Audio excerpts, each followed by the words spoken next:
Now that we've talked about color theory, let's actually see it in practice. So I want to begin with a monochromatic image. Monochromatic meaning everything all of the same hue. It's all going to be the same color. And I've decided to go for something steely, blue, cool. And our inspiration actually started off with the dress. We had a blue dress, so we did blue makeup, and now we're going to add blue gels to the scene. I'm going to be lighting this in the end with 3 different strobes. My main light is going to be a 3-foot octabox, and the reason I've gone with that is because it's nice, soft, forgiving light, great for a portrait. And then we're going to use a strobe to fill in blue in the front, and then also a blue gel for the background. Now right now, I have the octabox placed in front of the model, but you'll notice one of the problems I'm running into. You can actually see it with your eye. Some of that octabox light is hitting the background. And so if I plan on gelling the background, that's not going to do me any good. So in the case of a beauty dish, I might add a grid. Well, octaboxes also have grids. I could add a grid, or what I'm going to do to control the spill of light in this case is I'm going to change the position and I'm going to feather the light a little bit. I'm going to change the angle so it's not pointed at the background. All right, so let me take a shot first like this. And only that octabox is on. That's perfect. Okay. Great. And now I'm going to feather the light away from the background. Do the exact same shot.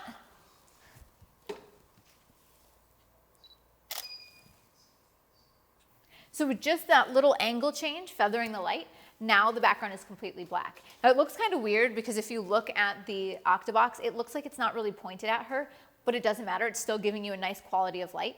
The light is pointing across the scene instead of towards the background.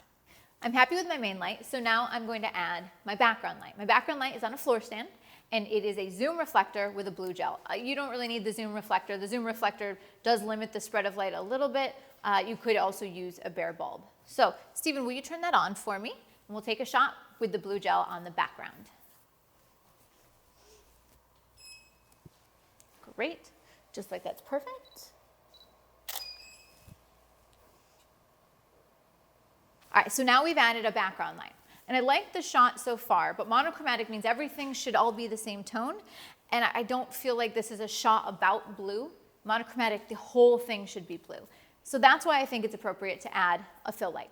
When I add my fill light, that's going to really unify the subject in the background. So I'm using a zoom reflector with a blue gel, same blue gel as the background, and it's going to give me a nice specular highlight on her cheek, and we'll start there and see if I need to make any tweaks.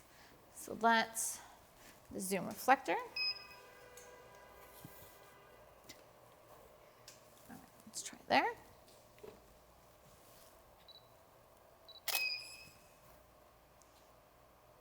Beautiful. Oh, beautiful. The light on her face looks beautiful. I love the highlight on her cheekbone. You may look at this shot and say, technically it's not monochromatic, right? Like technically you have a little bit of her skin tone, which is yellowish, and she has a little bit of color on her lips. But typically when we're talking about shooting portrait images or fashion images, you kind of ignore skin tone for something like this. But let's say that you thought the skin tone was too prominent and you wanted the skin to be paler, maybe a little bit more desaturated, maybe less noticeable in the shot. So of course, in post-processing, you could desaturate the skin tone. You could go to red, yellows, and oranges and pull out that color, and then she'd go really, really pale.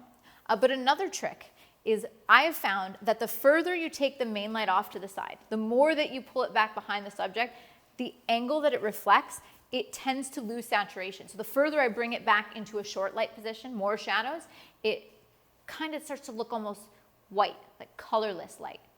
But when I do that, it means less light on the front of her face, and then there's going to be even more blue gel. So you just have to know that this is a side effect of this. So I'm going to move that light back. So less and less light.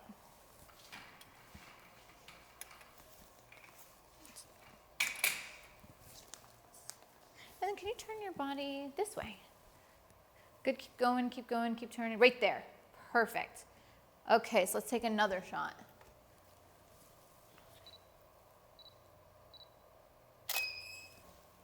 Okay. Now when you see this shot, you see there's a lot more of that blue gel in the front, there's a lot of short light, but if you compare this to the very first image, where all I had was the light on the background, do you see how much more desaturated her skin tone looks? The first shot, it's very yellowish orange, and now it looks almost white, and then just those blue highlights. So this is something that I will do, is I'll use short light, something like this, when I want a shot to be monochromatic, and then I'll gel the background and the foreground.